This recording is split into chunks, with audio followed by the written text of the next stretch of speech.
Good evening, everybody. Welcome to the Mountaineer Locker Room Then and Now. I'm Greg Chris, your host for tonight's show. And man, we got a lot of stuff to talk about that's going on in the world right now. We're in the middle of March Madness, of course. We've got spring football cranking up. We got us a new basketball coach to talk about. We've got some women's basketball we're going to talk about. So we've got all kinds of good stuff to get on board with tonight. We hope you'll enjoy the show and enjoy our panel as we discuss all these things that are in front of us. It's a busy time right now. Usually you think of springtime of everything winding down, but it seems like it's just starting to crank up. So we're excited for that, and we hope you'll enjoy tuning in for tonight's show. We want to remind everybody, make sure you like and subscribe on YouTube. That helps us out tremendously. It helps us keep doing these types of things. And those you regular watchers out there, make sure you let everybody, your friends and family, know that they can get on, like, and subscribe. We appreciate that. And again, that's what helps us keep this kind of thing going. So make sure you do that. And you can always tell them what I tell them. You don't necessarily have to watch, but at least like and subscribe, and you can watch a little bit and see if you like it or not. So, hopefully we try to make it so people will enjoy watching it, and we encourage everyone. We've got some regulars that comment regularly with us, and there's one of them, Timothy Green. Hi, Timothy, and we appreciate those guys who always chime in and help us out with the discussion. So feel free to do that. We get your comments on here. We try to respond to all of them if we can. Not always possible, but we try our best. So make sure you help yourself to chime in and give us your opinion, give us your insights. We always appreciate that. And as I said, I'm the host of the show. The other host of the show, I don't want to call him a co-host. He's the other guy.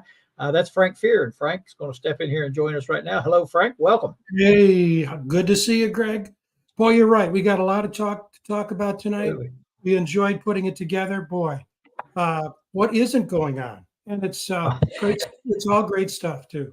Yeah. I failed to mention we got a good baseball team out there playing baseball right now too. That's another thing to talk about. So we've got all kinds of topics. When you do a show like this, you're always trying to think ahead, man, what are we going to talk about? What are we going to talk about? And then you're on here for an hour and 15, 20 minutes. You think, how am I going to fill that time? But there's so much going on now. You wonder how you're going to actually get it all in the amount of time that we have. So good, exciting time. And I think the first thing we want to discuss tonight, we want to talk a little bit about March Madness. I know my bracket is fully intact. I don't think I've missed a game yet, but I might have been looking at the wrong bracket. I'll have to go back and check that. I'm not sure I got a game right. I should say that. I don't think I picked one right. But anyway, we're going to talk a little bit about March Madness. And as always, we have our resident basketball expert in the house with us. And that is, of course, none other than Mr. Daryl Prue. Daryl, welcome to the show, buddy. Hey, how everybody doing? Doing great, man. Doing great. Good to see you. Yeah, nice to see everybody.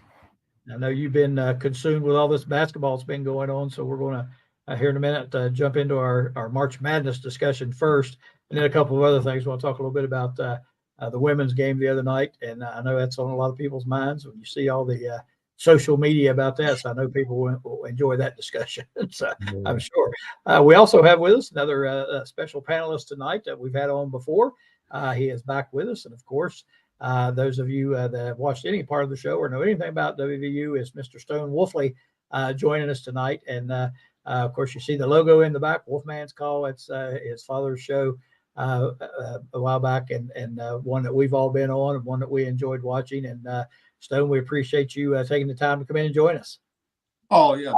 Thank you for definitely having me. And yeah, it's the sign's there, but it's not on. So you can see, Frank, I don't know, but the technology these younger generation guys have, it took me a week to figure out how to get my background blurred out so you can see all the junk behind me.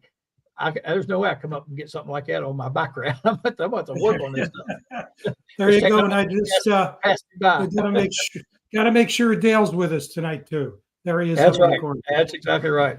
All right. First thing we're going to talk about again is the March Madness that's going on. We're down to the Sweet 16 now, and like I said, my bracket pretty well blew up after the first 2 or 3 games.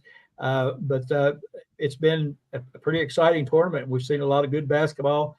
We've seen a lot of mid-majors play really good basketball, and I think we've talked about that before. And my opinion on that has always been these mid-major teams have guys that's played for several years together, and they're also 21, 22 years old.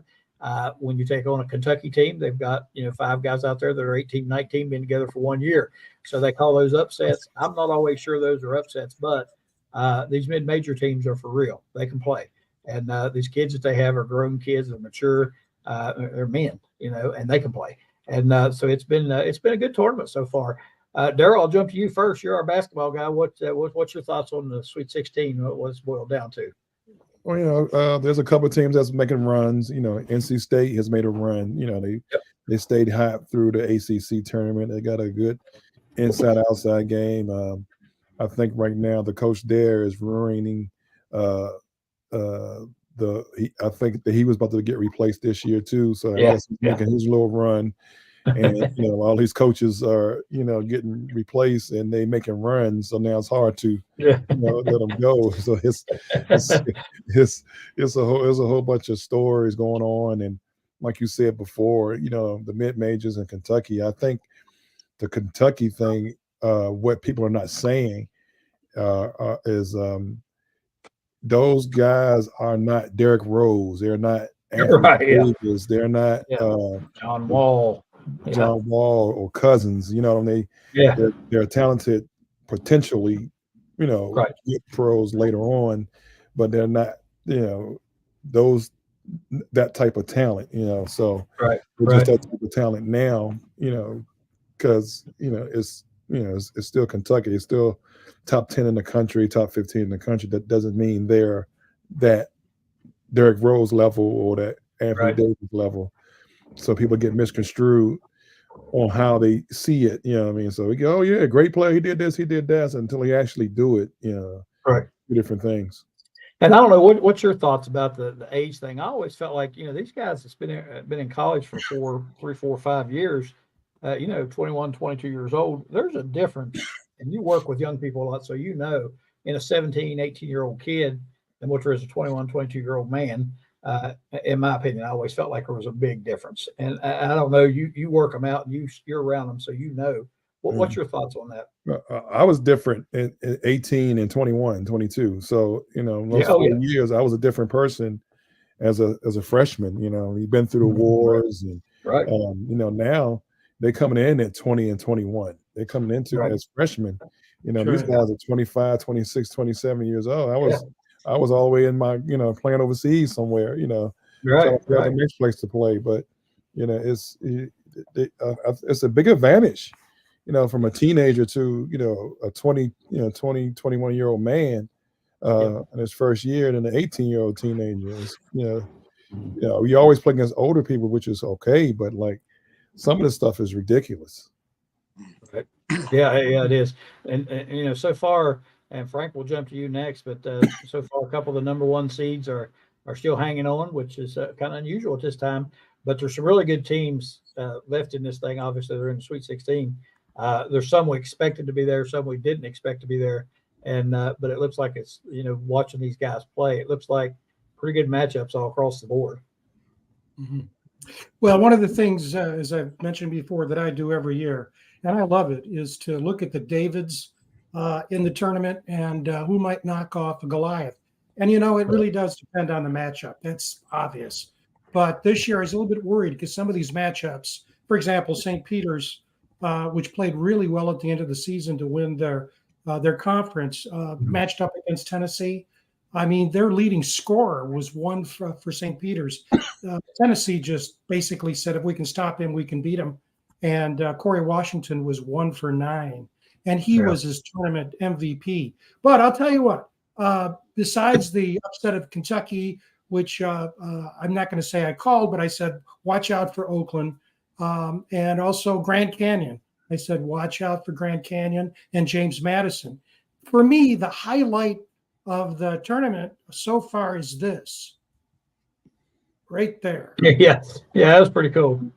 That looks like that's the Yale band. Right. It is not the Yale band. In fact, let me see if I can throw this up here. I call this is Idaho, and what you have there is the Yale band couldn't get out of there because of travel issues, and so somehow they made a connection with the University of Idaho, which is about an hour away from Spokane. And so they gave them, you'll see it here, they gave them shirts, Yale shirts. So all these kids that have these Y shirts on, the cheerleaders, the band, they're all from the University of Idaho. That's their color. Yeah, and something else, Frank, sorry, I apologize for interrupting, but something else about that is in that one day, they learned the Yale fight song and they played it during the tournament because they had to learn the song. The same day. You see, that to me, that's one of the endearing things about college sports, that there's still room for a story like that. I think is great. And those two schools now are going to be connected forever. That's right. I think that's right. But the interesting thing about it, and I'll stop with this, Craig, is you said earlier about the number ones.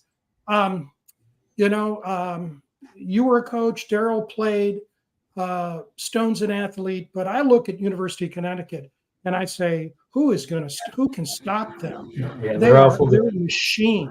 And they prepare so well to basically deal with each opponent to be able to attack. It's just very impressive.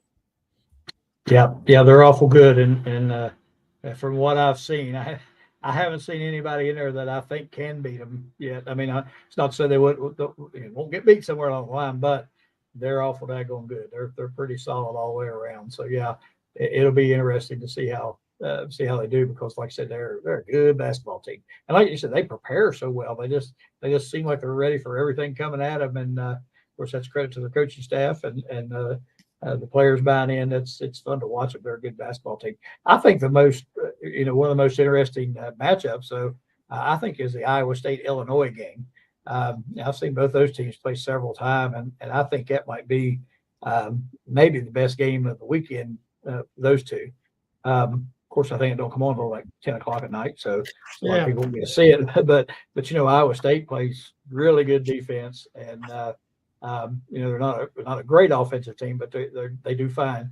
Illinois is a great offensive team, so it's going to be interesting to see how they match up. And Illinois is really good too, so that should be a good matchup. Stone, I don't know how much a follow you give the basketball. I don't know how much you watch of it. You got anything insights there you'd like to put into this? I came here to talk about football tonight, but I didn't want to put you on the spot, but sorry. Oh no, that's why we pay you such good money. To come on, you get put on the spot every now and then. But Sweet 16, it's just starting to wind down. Number one seats are still in. You got to stay focused in these situations. It's just which team can stay on task and not get distracted, not let the outside world, contaminate their mindset for this tournament. It's going to come down to who took the most reps in the off season. This is where it's really going to matter, because in like the state championship, like Sharon Young, he's the type of guy for Morgantown High School. For Morgantown High School, the state championship for the third year in a row. Sharon Young, he's the type of guy who will go into the gym and train for 4 hours and just practice his shots over and over and over again, practice dribbling, practicing fundamentals. And that added up, in the state tournament. On the final shot, he had to make a big three, and he stepped up and he made it. And all those reps, So when I say it's going to come down to who worked the hardest, we're going to find out, and then the Sweet 16 are coming up here soon. I mean, it's starting to narrow down, and we're going to see who steps up. I think it's really a time of the year too, and Daryl can attest to this. I think this shows a lot of coaching, abilities, what comes out in a coach, because you have a few days to prepare, and then there's other times you have 1 day to prepare.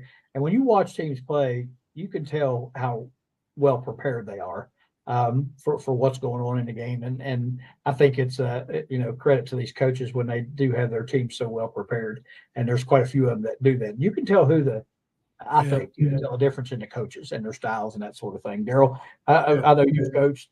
What do you think about that? Yeah, sometimes these coaches want to get cute and try out all these different things, and don't work this time of year. Do what you do. Right. Connecticut does what they do. And as we saw with Gonzaga, they did what they do. They had all their players, and they picked teams apart in his skill level. He talked about Sherrod Young. I seen him play in the DC area over a year ago, and I thought he was a very good player. I'm happy for him. I know his grandfather Jambi, and his mom. So it's a great victory for Morgantown. But going back to the Sweet 16, it's sometimes it's a little bit of luck going with with a lot of ability and coaching. So sometimes like the St. Peter's kid, he go there's a big difference on a team like Tennessee with different kind of athletes come at you. You're the number one option, and they try to take you out. So you're gonna feel that kind of pressure. Yeah. Can you handle that pressure? The whole game, and that kind of conditioning and that kind of readiness. They go against those guys every day in practice. So it was up for it.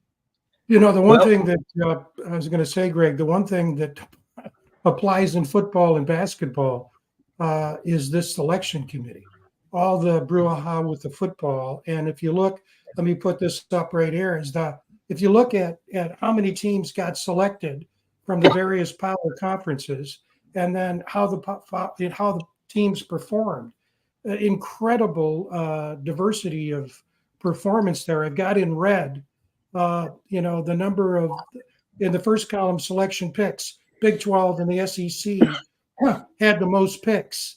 Was it 8 apiece? And then if you look at the performance, they're at 25%. I think the Big East got just hosed with St. John's and especially Seton Hall not getting in. But every single one of those Big East invites had made the Sweet 16. And you look at the Atlantic Coast, and the only one that's dropped out, they didn't even make it past the play-in, was UVA. All the others, and so you got 100% of the Big East in terms of making it to the Sweet 16, and then 80%. And I'm very disappointed. And maybe you guys watched Indiana State last night.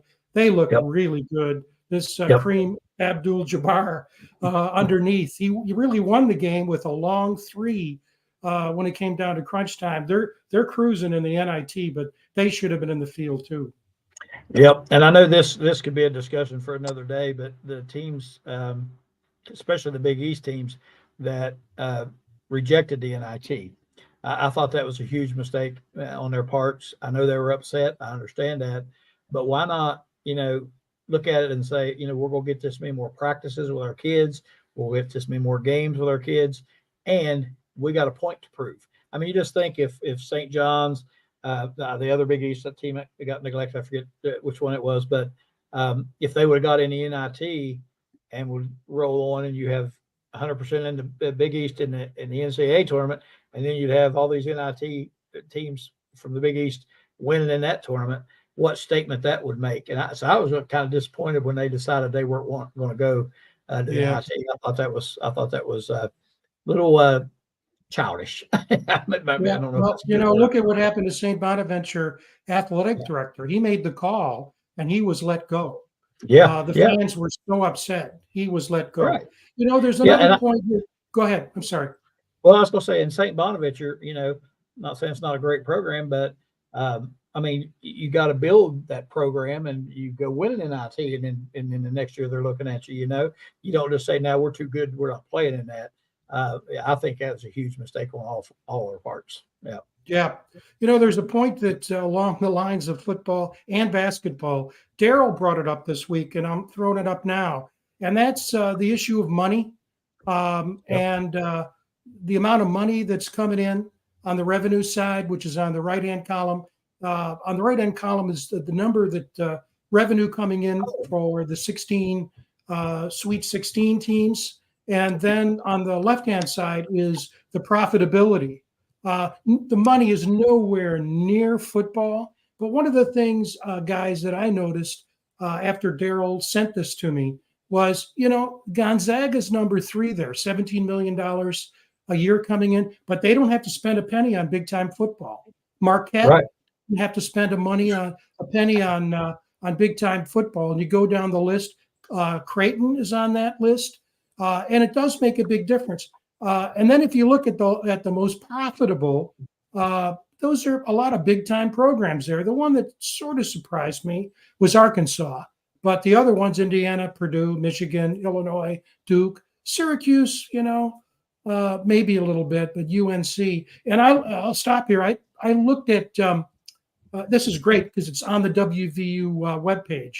I said, okay, now how does WVU stack up against the revenue side and also the profitability? And what I found, and it's right on the WVU website, as well as in other sources, really well. The revenue is about $15 million a year, which positions them right about in the middle of the Sweet 16 teams. And the profitability is about $5 million a year, which is lower. But we wouldn't expect WVU to be among the most profitable. But what do you guys think about those data? Yeah, I think the money talks. And you look It at that, does. and like you said, I think that's a big thing with the football. You're not having to share that football because I'm old enough to remember when nobody ever heard of Gonzaga. And they've built that basketball program, but like you said, they've got all that revenue to do it. And you look at Duke, at UConn. I'm sure they probably put more into basketball than they do football. But you look at a Duke or a Tennessee or somebody like that. They have plenty of money, so they can throw that into their teals, and the revenue just produces more revenue and produces better teams, et cetera, et cetera. So I think money talks, and I think you can see that. You Daryl, look at what you think? You look at the top three, is basketball schools, Right. which is surprising.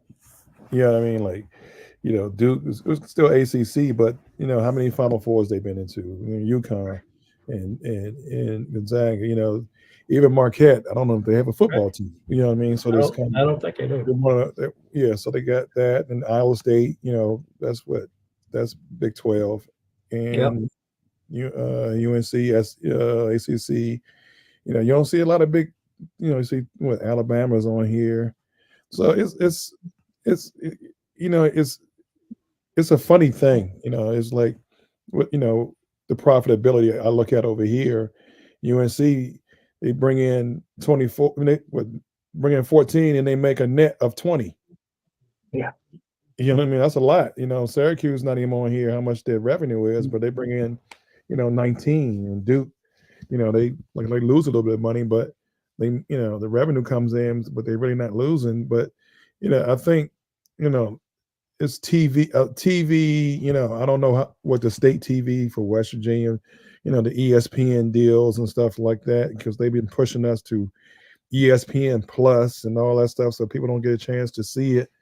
I think one of the reasons why West Virginia went in the Big 12 to get into a TV market and with Texas, So I think they went the wrong way. I think they should go more towards the east than they go towards the west. So yeah. All right, so we'll kind of cut this down here. That we've been going on a long time. Let's go ahead and Frank, who you got winning the whole thing? Get you pick you a new bracket. Well, I'm looking at the South, and South is playing the Midwest, West playing the East to get in, and I think it's going to come down to Purdue and UConn, and I just don't. The confidence I have in UConn is just the opposite with Purdue. Every year something happens. They're cruising so far, but they have a history of getting knocked off by the mid majors. That's not going to happen this year. They got through that thicket, but I just Purdue is their big man carries them, and that's great. But UConn has a big man too. So I got to go with UConn, and that's all right. That's a low hanging fruit. Yeah. All right, Daryl, who you got? Yeah, I think UConn's going to win it. The NC State team, they on fire. It's like they are. They won now with 9 in a row. Teams are peaking at this point, and like you said, Greg, UConn is at a whole different level. I like Gonzaga. If they got to keep playing like that, that could be a problem. And then North Carolina, they battle tested. You know what I mean? So they won it last year, and the same guy's back. So it's going to be very interesting once it gets down to the Elite Eight and the Final Four. Yeah, I think so too. So you got a pick? Yeah. If UConn keeps up what they've been doing, keeping that energy and staying focused, UConn. All right. So all you guys took the easy pick. I'm still sticking with my championship team, and that is Iowa State. Now, on the other side of the bracket, I had Kentucky. So you know how that went for me. So I don't have a pick on the other side. So I'm going with Iowa State to win the whole thing. So we'll see. You're well coached. After watching UConn play, I'm like, maybe I'll switch that up a little bit. So, I still think UConn is the best team. I don't think there's any question about that of all the teams I've seen. But like Daryl said, North Carolina is really good, playing well. Houston's good. North Carolina State's on fire. I mean, there's still some good teams, teams left. And I think it's going to be fun to watch. I can't wait to watch it. Only problem I have is the TV schedule, which we'll save that for another time, which I think is awful. But anyway, before we move out of basketball, we watched a girls' game the other night, and I'm guessing most of us watched that. I don't watch a lot of girls' basketball, but I did watch, or I tried to watch. I got so mad I turned it off, and I turned it back on. I turned it off, turned it back on. I know everybody is really irate about the officiating. I was more, not. I thought the officiating was poor. I thought that, I thought West Virginia did foul a lot, and they probably deserved most of the foul calls they got. But the no calls on the other side is what drove me crazy. Is the fact that you saw people clearly getting fouled and nothing being called. And but I think one thing was exposed, and I think that is Caitlin Clark's attitude. And I think a lot of people are talking about that. Man, she acted like she was rough. I mean, she complained about every single call and said some awful things that you could clearly see on the screen. I'm like, somebody above my pay grade needs to really, I think, talk to her and say, listen, you're setting the example for, thousands of little girls out there that'll be playing basketball at some point. You need to clean it up just a little bit. I just thought that was really the big thing that came out. But I felt like that. I'm not so sure, even with better officiating, the Mountaineers could have beaten them, but I thought the Mountaineers played well. They were very scrappy defensively. They just couldn't make shots when they needed to, but I thought they gave them all they could handle. Frank, we'll go to you first and get your analysis on the game. Yeah, let me, while we do that, let me put this up right here. Bet there's nothing about I thought you were going to ask me that, so I figured, okay, I got 5 points here. I got 5 points. Let me get that comment out of there for a second so you can see everything. Where is it? I think we got most of it on there. Yeah. Yeah, let me get rid. There we go. I thought there were, first of all, the number of people who watched it. When you think about the number of eyes on WVU in the bowl game, which was, I think, 8th among all, among non Final Six in football, New Year's Six. I think we were ranked 6th in the country. You got 5 million viewers, more eyes on WVU Iowa than any other game except in the women's Final Four. That's history. The key there, obviously, is number 2, 22-point difference in what came from the line. That's incredible. You know this. You guys are all coaches. When you get that kind of disparity, it's tough. But what I liked was that number 3, and it reinforces the points that our viewers have made tonight. They're well coached. They had twice as many assists, WVU did, twice as many steals as Iowa, and twice as many fast break points, and half as many turnovers. The only thing they lost was the rebounding, 7 rebounds. Iowa had more. That's just terrific. I thought when I was watching the game, if we had hit more threes, but then I looked at the stats and found that that's pretty much what we do. The average for the season is 32%. We hit 27%. And I don't mean to point out certain players because, everybody has great games. Look at this Golke guy for Oakland. He's 13-point-a-game scorer, and he hits 10 threes against Kentucky. Everybody has their night, and people don't have their nights. But I was looking for Harrison and Fields. The two of them combined for 3 points and Fields was shut out. And together over the season, they've averaged 23 points a game. So if you take that, number 5, and then you add it to number 2, the disparity in free throws, it's amazing it was a close game. And that just goes to show you that WVU played a hell of a game. And it was, I think, the stock value of WVU's women's basketball has just gone up big time.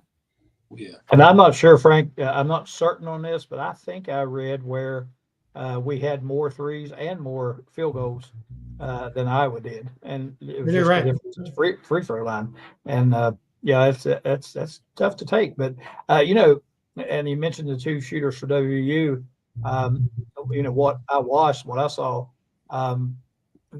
they shot a lot of uncontested threes and just couldn't make them. They just weren't hitting their shots. And so it's, you know, what a lot of people say, well, it was good defense, but I don't know. They had a lot of uncontested shots that just didn't go in. And, you know, I think, like you said, free throw line made the difference. Daryl, I know you watched it. Yeah. You know, you look at what that Frank put up, you know, yeah, you know, the free throw, the foul comparison, but the key was, you know, your 2 best scorers, one of your 2 out of your 5, get 3 points. You're not winning no games like this when your best players don't step up. You know, you can have bad games, you can have average games. You have your average. If they get their average, it's a different game. Yep. You know what I mean? So, you know, then, you know, people would get frustrated about how the way the game was called. You know, I think West Virginia plays that way. They play that up in your face. Yeah. So there's, you know, like when I was at Georgetown, you know, Villanova plays like that, you know, and you know, VCU used to play like that with Shaka Smart. So they don't call a lot of fouls because that's all they, you know, they can call fouls on every play if they do. You know, some of the stuff with Caitlin Clark, you know, when you're that good, sometimes, you know, you got to be a little asshole-ish to you know, to be good like that. You know, her personality on the court and her personality off the court is probably 2 different things. I'm not going to judge how she is on the court. You know, that maybe what keeps her or gets her going. You know, some people are quieter about theirs, and some people are, you know, they demonstrate more. You know what I mean? Like, she's not dirty. You know, she got away with some stuff, but you know, she's great. Yeah, and you know, and people coming at her, so we don't know what's being said to her, how she's being hit. Because there's a lot of stuff that goes on that, you know, you don't hear and see. You know, you just see people react. So, you know, West Virginia did a great job. We can't win every game. You know, we always want to win every game. We get mad when we don't. We like to blame. You know what I mean? Yeah. But, you know, if people don't step up, you're not going. You know, you got 2 people who averaged 23 points and they got 3. Yeah. You know, if they get, you know, if you turn it around and just get 20 points, you know, you win the game. So, or 10. You know what I mean? So, you know, it's just, you know, it's an unfortunate situation. It's a great game. West Virginia did well for themselves. They put themselves on the map a little bit as far as women's basketball, and I think the future's bright for them. Oh yeah, and 2 things there on what you said. One, you know, the aggressiveness of WU's defense. It's going to create fouls. There's going to be fouls, and when I was coaching high school, we played a team at well, he went to WU. Jay Hewitt played for him. He had about 10 guys that could all play, and he just substituted them constantly. They full court press you, and they beat you to death. And he even told me one time, he said, we knew they wouldn't call them all. And he said, I had enough players that if somebody fouled out, I was okay. And he said, I knew the rest we'll call all of them because, you know, they could call foul every single play. So that is true. And I thought WV did foul. I mean, I wasn't, you know, I didn't think the refs did a bad job calling those fouls. I thought they did foul a lot. There were some no calls on the other end I thought were questionable, but I don't know that, you know, that totally made the difference in the game. I think what Daryl said, our shooters didn't shoot. And when your scorers don't score and that's your people that score, you know, you have a hard time winning. The other thing about Clark, you know, maybe that does motivate her. I don't know what it is. The only problem I had was when there was a time when the camera was right in her face and she dropped the F-bomb, said she made a free. Shut the F up. I'm like, no camera angles are all over the place. That's right. Yeah, you got to watch it. And I just felt like she needs to know that a lot of young kids are watching her, you know, and I don't know that that's what she needs to be displaying, and it probably not will hurt her much. But a lot of people talked about it, and it was all over social media, and even the national media were talking about her behavior. And I don't know, it's not good.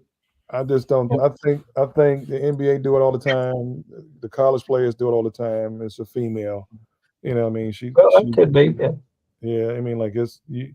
Believe me, you may go close to an NBA game or close to that floor. There's a lot of stuff that's being said, and usually the referees, if it's that bad, the referees will step in and. I was trying to figure out who she was telling to shut up because she was playing at home, and her daddy told her to shut up. Her dad told her to shut up. Yeah, her daddy told her to shut up. So maybe he was talking to each other. Yeah, maybe she's a good player though. You can't take that away from her. She can shoot the basketball, that's for sure. But Stone, I'm guessing you watched the game as well. Oh yeah, first of all, very proud of Coach Kellogg and the girls team. I think they were very well, especially in that game. I mean, we were just all over the place schematically.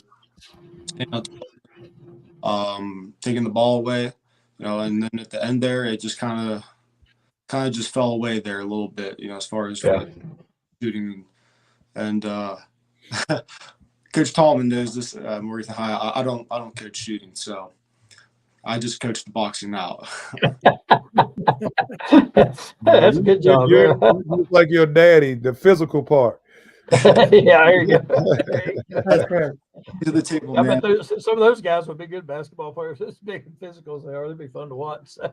All right, let's move along here just a little bit. We got news on the men's side as well. We got us a new men's coach, and I think so far from what I'm hearing, everybody seems pretty happy with that.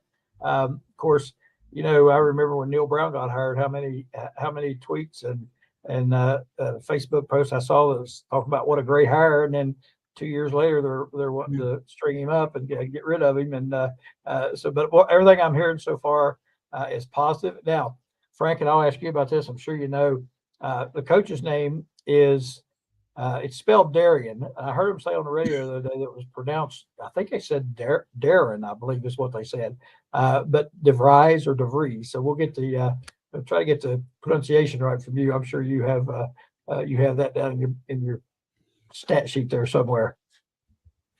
Yeah, I think it's DeVries, but I guess we're going to have to check that, in terms of the thing. What I did is, and you guys have seen this, it came down to these two guys, Darian DeVries and then Mark Byington from James Madison, DeVries from Drake. And Byington ended up at Vanderbilt. And it looks like the Charleston coach has gone to Louisville. So these top-end group of 5 coaches. But if you look at these two profiles, if you're the AD, if any one of us is the AD, it's like these two are clones. One's 48, the other's 47. The big difference here is that Darian DeVries was an assistant for a long time, twice as long as Byington. And DeVries did all of his assistant work at Creighton under 2 great coaches. And then Byington moved around. And also DeVries went to one school as a head coach where Byington moved around. But look at the record. They're high percentage wins. And if you look at the wins and losses over the last 2 years, they're almost identical. 55 and 15 and 54 and 15 in very comparable leagues. I would think, living in the Midwest as long as I had, that the Missouri Valley is just a great league. But nevertheless, that's incredible. And so I think this guy's a winner. And you've heard some things, Daryl, that out of the chute suggests this guy knows how to conduct himself. Yeah, I have some friends that know him and dealt with him in the past. They say he's a really good guy. As you can see, he's definitely a good coach. He's reached out to Catlett already, and so Catlett said that Beeline nor Huggins ever recalled him. So he showed the initiative to find his number and get his number from somebody and make that call. So that shows a lot about his character. as a person. So, as we spoke about last week, that's the person who built the bricks for the Coliseum. So I thought that was a good gesture on his part. Absolutely. A couple things that caught my attention. You go back and you read up on these guys just a little bit, and you see their past coaching history. And Byington, how you say his name, he was the same way. When you look and you see these guys go to a program that's down here, and then the next year it's here, here, here, here, it just keeps rising. And I think when you see coaches that do that and build those programs, that's recruiting, that's culture, it's all those types of things. And I think that, you can see from his history that he does that. And I think, obviously West Virginia, is going to have to get this program, structured back, get structure back and get the program, trending upward again. And you look at a guy like that and you think that's the type of person that we need. Also, the fact that, where he's from, he's from Iowa, and a lot of people were talking about the cultural fit. And I've heard up here in Morgantown already that people here have talked to him that know him or know of him, and they're tickled to death to be coming to Morgantown because they said it's just it's where they're from. It's just a small college place, and they're excited to be in Morgantown. And I think culturally he'll them and his family, of course, will fit pretty well. The other thing I like is he has a 6'7" son who's a guard, who's a hell of a player, and he's coming with him. I like that too.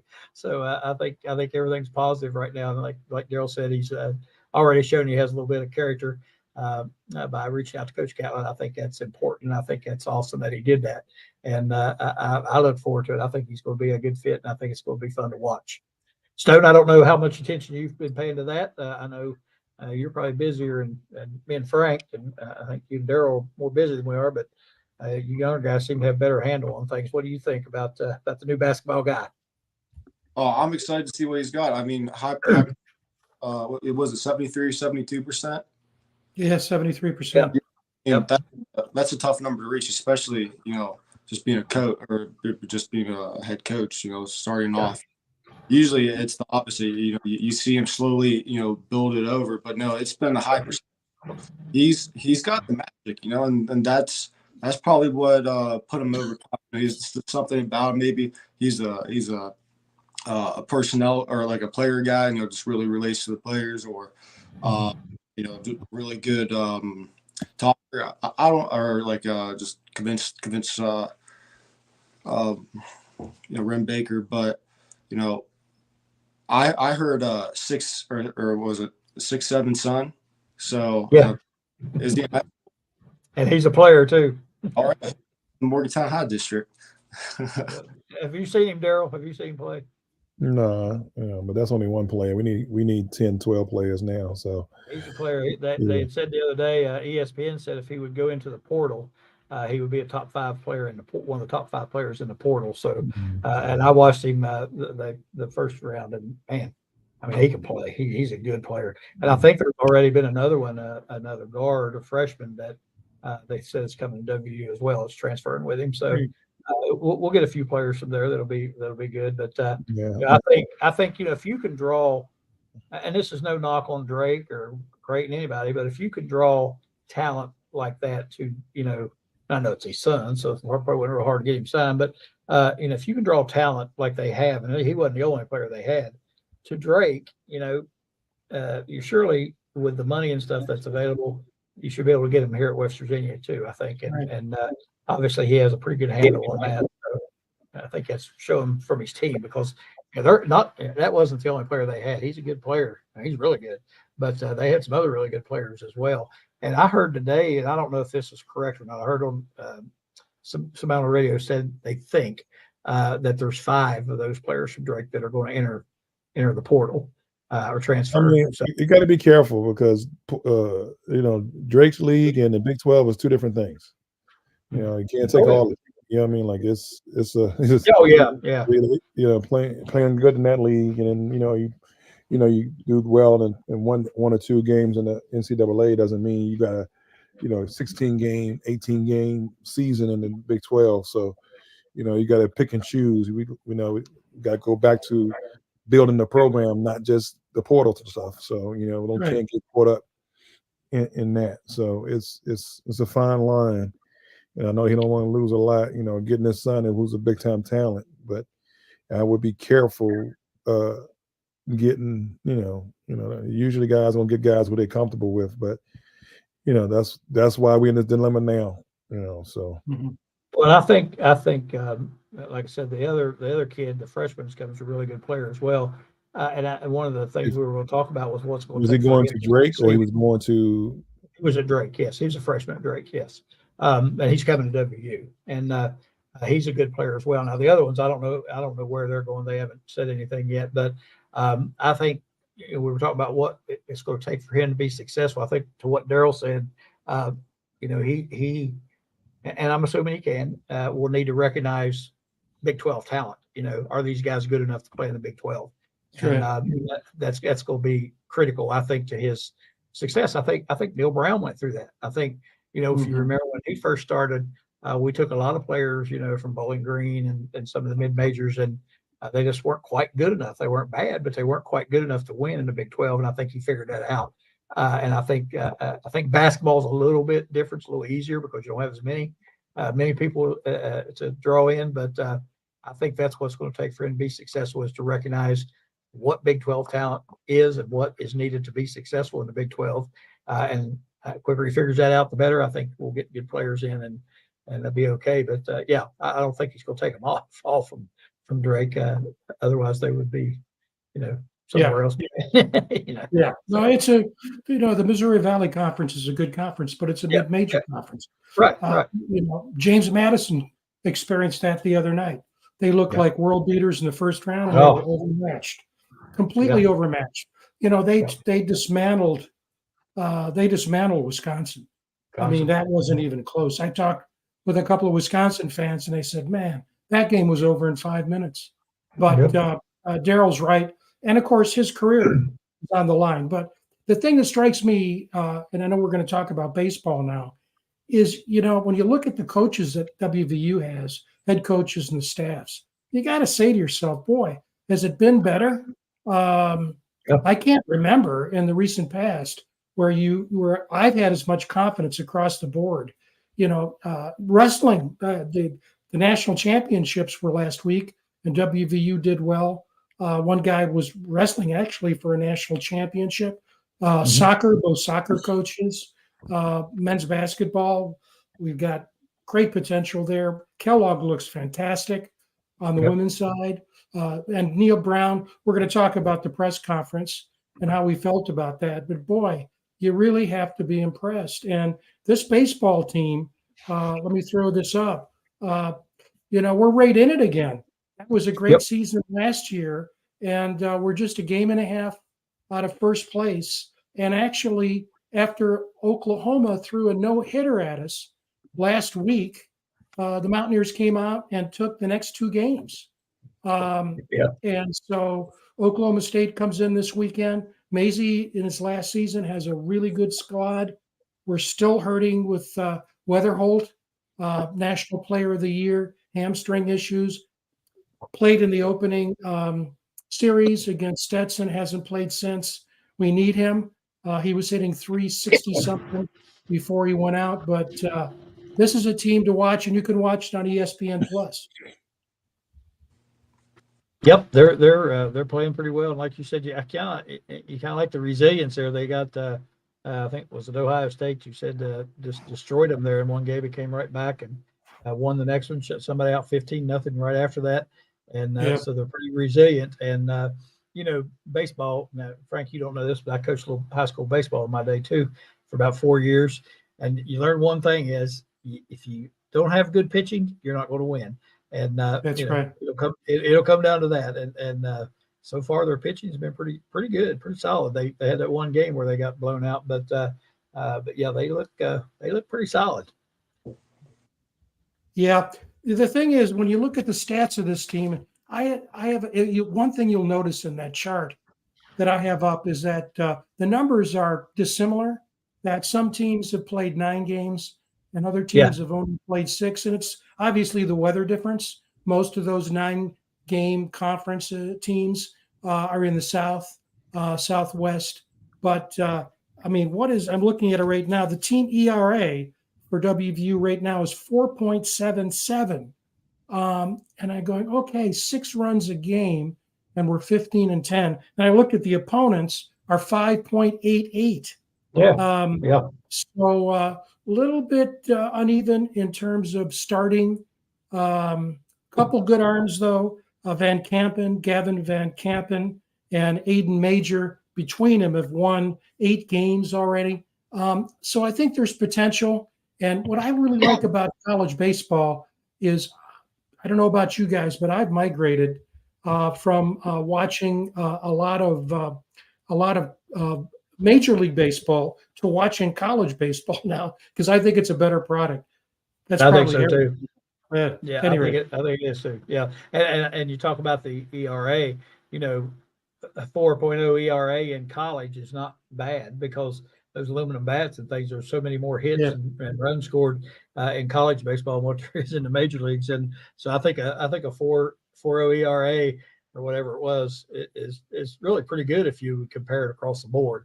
And I'm sure there's individual pitchers that have lower ERAs than that on other teams, but as far as a team ERA, that's not terrible, because most of these college teams they're like everything else. You get past their 1, 2, 3 guy, that fourth guy, that rotation, is not always real good. They can blow that ERA up in a hurry.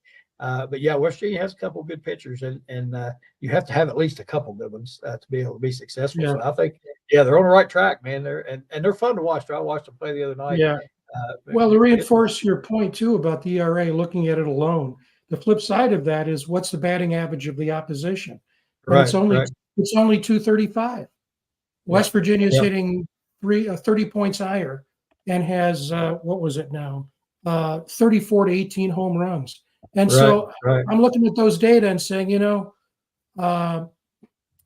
it's not bad for a team that really had a breakthrough year and wants to continue that. We'll see. Yeah, that's right. Yeah, Daryl's like, y'all talking baseball. I'm getting out of here, man. Daryl said, I want to go eat some dinner. I ain't talking about no baseball. Yeah. I bet you was a heck of a high school baseball player. Nah, I can't hit. I can do everything. I can do everything else, and I can't hit that fastball. I could have been a left-handed pitcher, man. All right, Daryl, we appreciate you, man. It's good talking to you. All right. Seeing you again. Yeah, take care. See y'all later. All right, Daryl. All right, while Daryl checks out there, we'll jump on, Frank, to our next topic. And I know Stone's thank God we'll talk about something besides basketball and baseball. Let's talk about some football. I tried out for baseball my sophomore year in high school, and on the first tryouts, the head coach came up to me after the practice, was like, "Hey man, you're a phenomenal football player. You should just stick with that." Focus on football. You know what's odd? This is what's odd about me. I was a really good baseball player, and I'm not bragging that I could hit. It's just a natural thing. I could just hit, and could field and could pitch. I did all that, and it was really good at baseball. I always liked to play baseball better than any sport I played. I always liked to watch football more than any sport, but I always liked to coach basketball, because I coached football, basketball, and baseball. But I coached basketball for the longest amount of time. That was my favorite thing to coach, but I'd rather watch football than anything. And I'd rather play baseball. Not anymore. I would rather play baseball, but back in the day, I would rather play baseball. But anyway, nobody cares about what I like to do. But let's get on to football. Neil Brown has had a couple of press conferences already since spring ball has gotten it underway. And from what I've listened to on his press conferences, Coach Brown sounds very positive and upbeat about this year's team. And Stone, I know you said you went and watched them practice, and you got a little feel for all of it. So I'm just going to let you go with it and talk about what you saw and what the feeling was that you had during the practice that you watched. Oh yeah, man. First of all, in teams I've been in the past, one thing I noticed is you hear a lot of negativity. You hear a lot of vampires. Vampires are energy suckers. They'll just come in and they'll complain about this, complain about this guy not doing this, and it just destroys your energy, And this time around, first thing I really noticed, there wasn't a lot of vampirism. I really didn't hear anything really negative other than a kid complaining about his injured shoulder, But I mean, first thing, Coach Brown, sat everyone down in the indoor, set the standard for the practice, talked about energy, sent them out there, man. They got to roll, and it was a high energy practice. I mean, everyone seemed excited. I mean, it was just what some coaches call shells, but with the protective, pad, not actual shoulder pads and helmet. But I mean, everyone looked excited. Garrett Green looked good today. Nico Markia looked good today. I mean, two different styles of quarterbacks, but man, I mean, they're looking good. So I don't envy Coach Brown with making that decision. Yeah. Yeah, he spoke in the press conference. He spoke highly of Nico and the work that he's put in and the maturity that he's shown from last year to now, and his grasp of the system and everything. And he really spoke highly of him. So if things continue in that trend, I wouldn't be surprised that we don't see quite a bit of Nico this fall. I mean, Garrett Green obviously is your starter coming in. Who knows what's happens though during springtime and the fall practice. But if nothing unusual happens, I think you might end up seeing both of them play just a little bit. He was very upbeat about Nico and his work. And he talked about a lot of players, and this is one thing I haven't heard him say a lot in the past. They talked about a lot of players being trained at different positions. And right. He said, we got to have people ready at all positions. He even mentioned Milam on the line and the fact that he had played some guard and center already, working on some of that because, his draft status, you don't know what they may be looking for. And he felt like getting him schooled in those things would help him down the line. And you never know in a game, it's like the bowl game, you never know, or before the last game of the season, you never know when somebody's going to get hurt and somebody's going to replace you in an important position like the center. So he talked a lot about interchanging people. And he said mostly in the middle and the back. So he was talking about linebacker area and secondary, and talked about moving people around different places, and that they were looking forward to seeing those guys, how they perform when they got actual start hitting and that sort of thing. So he was pretty excited. He seemed about that as well, which I hadn't heard him talk much about that. Mm-hmm. And he gave the injury update and the injury report. It wasn't bad. He said, everything other than a few players had to have surgery during the off season. We're still recovering from that, but it sounds like they're pretty good health and strength coming in. He seemed really upbeat. I thought both his press conference, he sounds excited. And Frank, I know you've watched him, and what was your feel on that? Well, Stone and I were talking, Craig, before you came on and before the show started, and I was mentioning, leadership is leadership is leadership, and you know it when you see it. And I took notes. That was a 45-minute, his first press conference before the spring practice. I was taking notes. I'm going to share those with my son, who's a vice president of a large hospital. And, he very impressive. He knows his craft. He knows what he needs to do. He doesn't sugarcoat it. Like you said, this what he called the dual training. I mean, the point he made, he said, I didn't know this. Frazier never played center in high school. And so he had to learn his way into playing center, which obviously he did very well. But the thing that I liked about him, too, is candor. He said, we're one class away from where we need to be, but the depth and breadth of what we have. And every Mountaineer fan isn't going to be surprised. Maybe they will be surprised by what he said and what I'm going to say, because we know the defense needs shoring up. And he talked probably for 20 minutes or so before he ever got into the offense. And if you look at our colleague, let me put it up right here, Randy Flincham, who will be on right after the spring game, giving his assessment of the spring game and the portal. This is a summary of what Coach Brown said in his opening presser. And if you look at that last set, those are the transfers. 9 transfers are participating in spring ball. By the way, that group now is ranked 19th in the country. These are the portal guys. 19th in the country by on3.com, which is considered to be the gold standard of the portal. You look at all the guys that are being brought in, cornerback, safety, you got one wide receiver who's very good, linebacker, defensive tackle, offensive tackle, cornerback, outside linebacker. And the TJ Jackson is the highest rated portal player coming in. And you got to remember, too, and we've talked about this on the show, West Virginia lost twice as many players to the portal as they gained. But the quality of what they brought in positions us in the top 20. The other thing is, he talked about the need, for example, to have backups to Cole Taylor, because Taylor's not going to be able to participate. We won't see him in the spring game. But these are guys that underwent, as you said, Greg, surgery in the offseason. He's being very careful with Tomas Rimac, also with Cole Taylor, etc. I'm really looking forward to Fisher, see what he does at defensive end. And the guy that I've talked about before is Montre Miller, who hardly played at all last year and sat out almost all of the year. But he's going to go full speed. At cornerback, we're expecting big things out of him. So, boy, I'll tell you, I'm really excited for the season. Really excited. I think he's the real deal, and I just don't understand. And I have a tough time accepting people who still question him and say, let's get a real coach in here. I think he's the real deal. I mean, I'm very impressed. Yeah, and I think, too, again, and I've said this on our show several times, you have a man there that is a quality human being. You have somebody that clearly cares about the program. He clearly cares about the players. He runs a clean program, obviously, and you can tell he's just a good person. He knows football. He's an excellent coach when it comes to the X's and O's and all those things. Game management was something people complain about. He's gotten a whole lot better at that.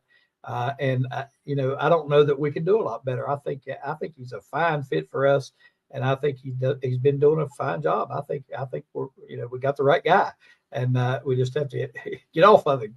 And I the other day, somebody on Twitter, my son had reposted this. Some guy had asked that if you had a brief talk with Ren Baker prior to talking to Coach DeVries, what advice would you give him in 5 seconds? And I said, don't lose 2 games in a row or they'll be ready to run you out of town. That was my advice, because, everybody just, they start on this stuff and they just, it makes you, these coaches know these things. It's not like we don't live in a world where, people say things you don't know about. I mean, it's instantly, it's on Twitter, it's on Facebook, it's on whatever else is out there, Instagram, Snapchat. These coaches hear this chatter, and as much as they may try to ignore it, and they obviously most don't respond to it, but it has to bother them a little bit. And I have to believe that he would have to say, why are they hating on me so bad? Because I think he's done a good job. He's slowly getting it together.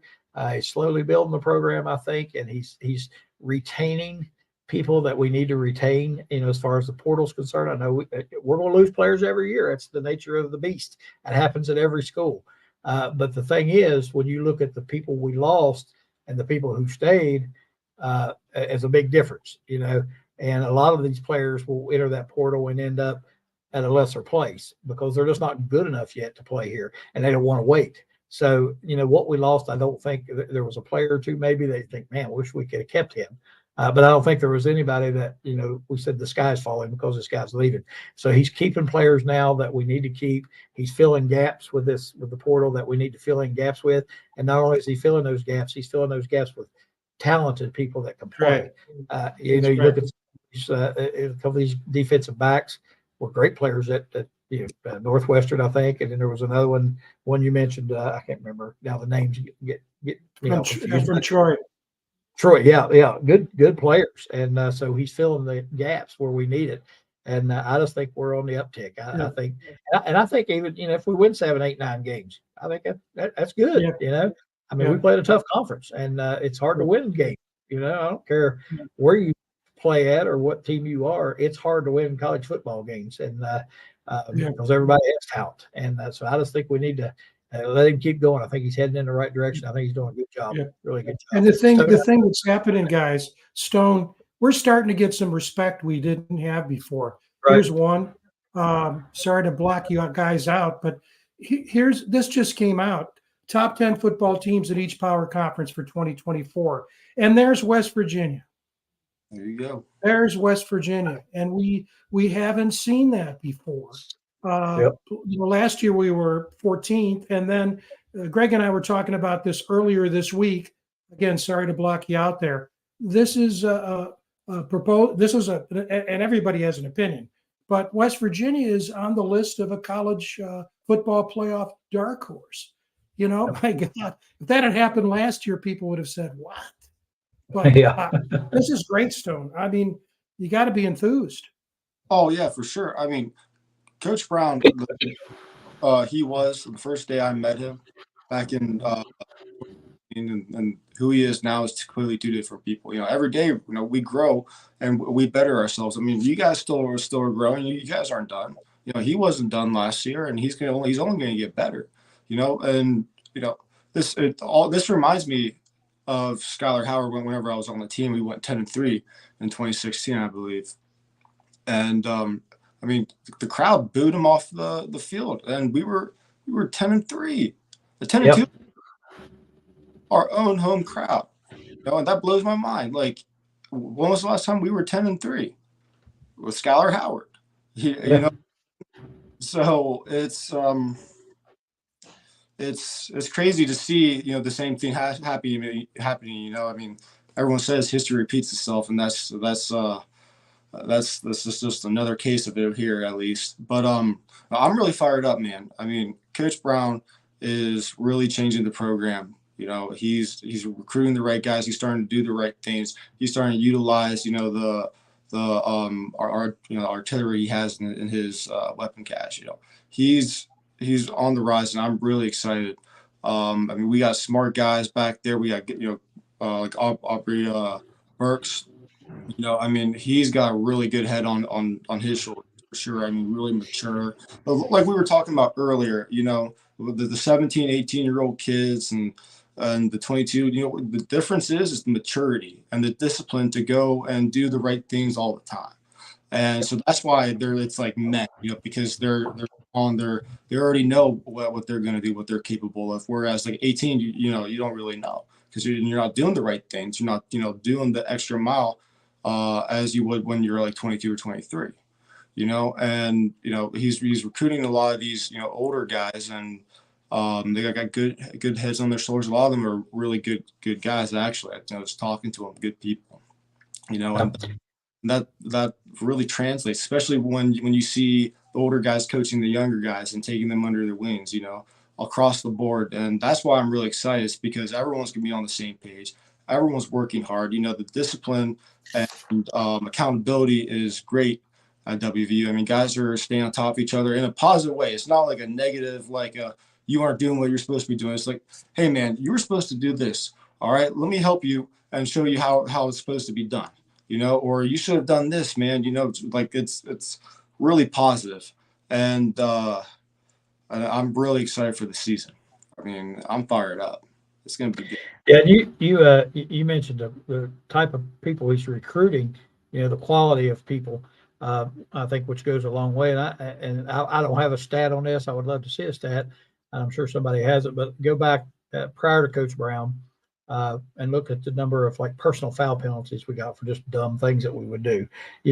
I remember that being a real point of contention back 6-7 years ago about how we would just get these personal foul penalties at the craziest times and the craziest things. And I think that shows a little bit about your discipline and the type of people you have and that sort of thing. Comes from leadership. Yeah. And I think you see a difference now in the players. I mean, you just see a difference. I don't even really know what I'm saying here, how to describe that, but just a better attitude, just a more focus on, what you should be doing and not on, giving somebody a cheap shot or whatever, more focus on what's going on. And I think you see a lot more of that now. And I think, like you said, I think Coach Brown's growing. I think he gets better every year. He gets more comfortable, and you just listen to him talk. He just sounds more confident and more comfortable. And I'm like you. I'm excited because I think good things are coming. I think, of course, I'm also the type to say, well, if we'd fall on our face and win 6-7 games, I'm still okay with that. I'm okay. I'm not okay with losing. I want to win every game. But I don't think something like that means that our program's not going in the right direction. It just takes time to build it, and you got to give them time. And I've said for the last 2 or 3 years, if I were Ren Baker, I would come out and say, "Here's the deal, fans. He's here, and he's going to be here for the next 3 years, whether we go 0-10 for 3 straight years. He's going to be here. So let's just drop all this talk and let's get behind the team and support him a little bit." Because I remember what you were saying about Skylar Howard. They treated him terrible, and he didn't do anything but win. He won all the time, and the fans were awful to him. That guy was in the weight room like day and night. I mean, he was constantly doing extra work, and I'm proud to say that I played with him. So, I mean, I have a completely different opinion of Skylar Howard than most Mountaineer fans, and it blows my mind because he's actually a really good dude. Most of I mean, everyone has their bad moments, but I mean, he's a really good dude. And he did a lot of winning. He won a lot. It's crazy that he got booed off the stage, but I think Neil Brown's really starting to get a really good grasp of the college world. I mean, him talking about moving or having guys be or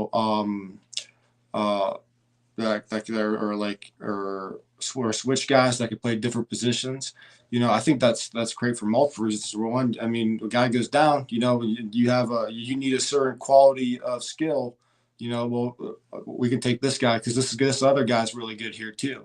And so having those versatile guys, I mean, you can really, especially on defense, screw up an offense or really make an impact on a defensive lineman on the offense because through film, you every week, especially at the college level, you're studying film, you're watching for tendencies. If this guy takes an outward step every time, so that means this, or he's leaning back, so you really put a lot of time into studying those tendencies. And so having guys that can do multiple things, and that's going to screw that up. I mean, make a good defensive plan against going against I didn't know I was going to be going against the guard. I thought I was going against the tackle, the right tackle instead of the left guard. But and then I can go on and list even more reasons, but that's what's so great about the game. Minor changes make the world of a difference. You got a guy who's a coverage guy who's also really twitchy, and then you put him down and have him rush. Well, man, I didn't know that you were here. I didn't know you were covered. You know what I mean? Because offenses are prepared for that. So now that makes even have to go even further into stretching the game out, studying their film and all. But man, I could talk about this. Yeah. I'm pretty sure I'm going to start rambling here in a second. So. That's all right. Well, we do it all the time. Yeah, we talked about learning, but what made me think when you were talking, Stone, was, and this as a coach, and Greg knows it as a coach, it's a craft, and you're a crafts person. And when I listened to that press conference, you could tell he is growing into his really a high level understanding of his craft.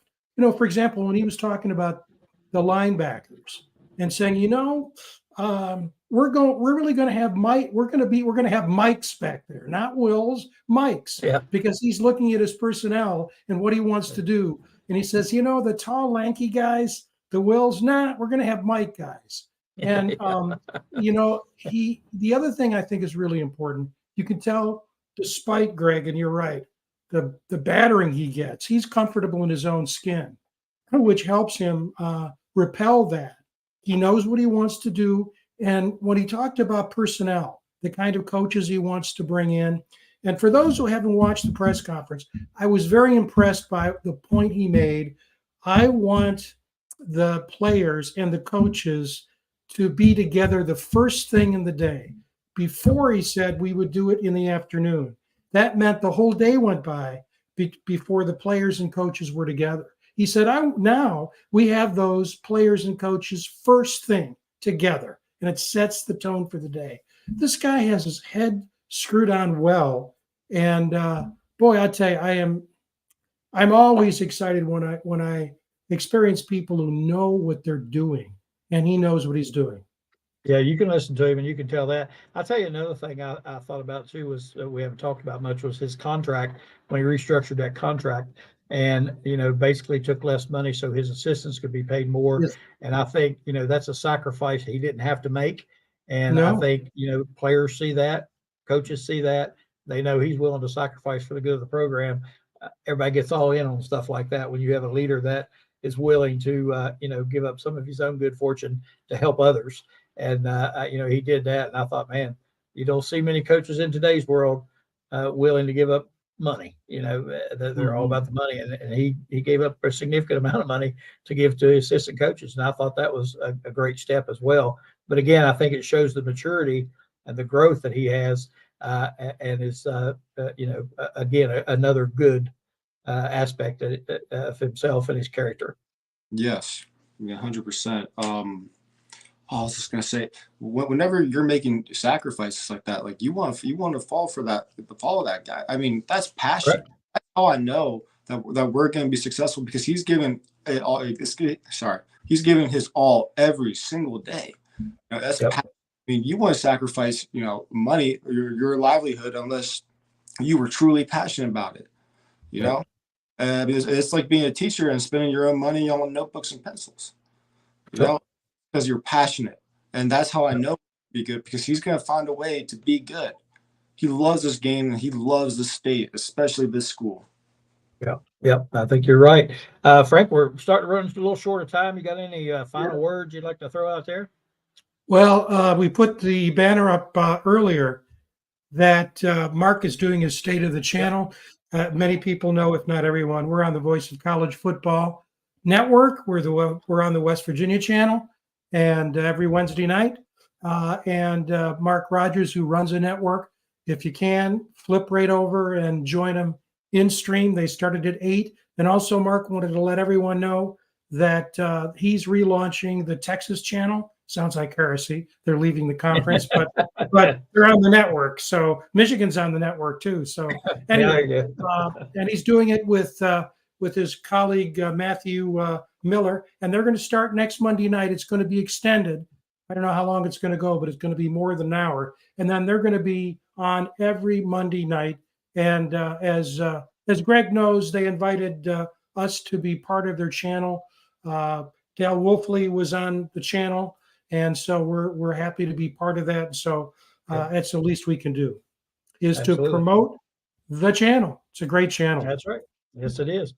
Stone, any final words from you? No, just other than I'm excited for the season. I'm excited to see who wins this quarterback battle, man. I mean, it's going to be a tough one, and I'm excited to see how the defense changes going from what we were to what we are now. Yep. I think you're right. I think a lot of people are excited about those same things. Looking forward to seeing that. Just like we are. We can't wait. How to personnel. Very deep. Right. Yep. It sounds like he really wants to. Am I right, guys? We're playing the 4-3, but he's not. I got the impression we're not quite there yet on the 4-3. We need another year. Is that a fair interpretation? Yeah, I kind of gathered that. Yeah, that's kind of what I felt. That maybe it was going to be maybe a little variation of the 4-3. It wasn't going to quite be your typical 4-3. Thank you, Kelly. Appreciate you. But yeah, I mean, the 3-4 can become a 4-3 depending on where you bring your linebacker. Right. Up right on the line, either side. They have a field end, they have a boundary end, and then you got your nose guard. And the nose guard position is one of the craziest positions you can be in 3-4 because you got to be everywhere. You're basically a tiger tank. You know what I mean? You got to be big and you got to be fast. You got to get there. You got to come 100 miles an hour. We had who was it? McDougal, a recruit back in the day, man. I mean, he wasn't 6 foot. He was maybe like 5'10", 5'9". But man, that kid had a spin move like no other. I mean, the way he moved, it was incredible.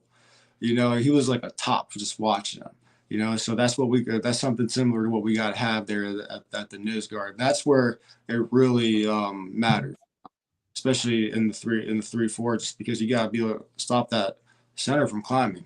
And then on top of that, you're getting double teamed almost every other play. So not only do you have to be fast, but you got to be strong and have good technique. Yes. I'm really excited to see how the Jimmies and Joes fit into the X's and O's. So, but that's it for me. All right, Stone, we appreciate you.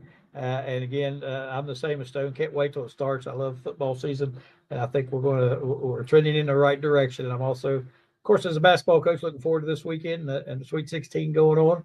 That's going to be a lot of fun. We'll keep rooting for the baseball team, and we'll check out our new basketball coach. We'll be talking about that some more as we go along as well. Guys, we appreciate you again.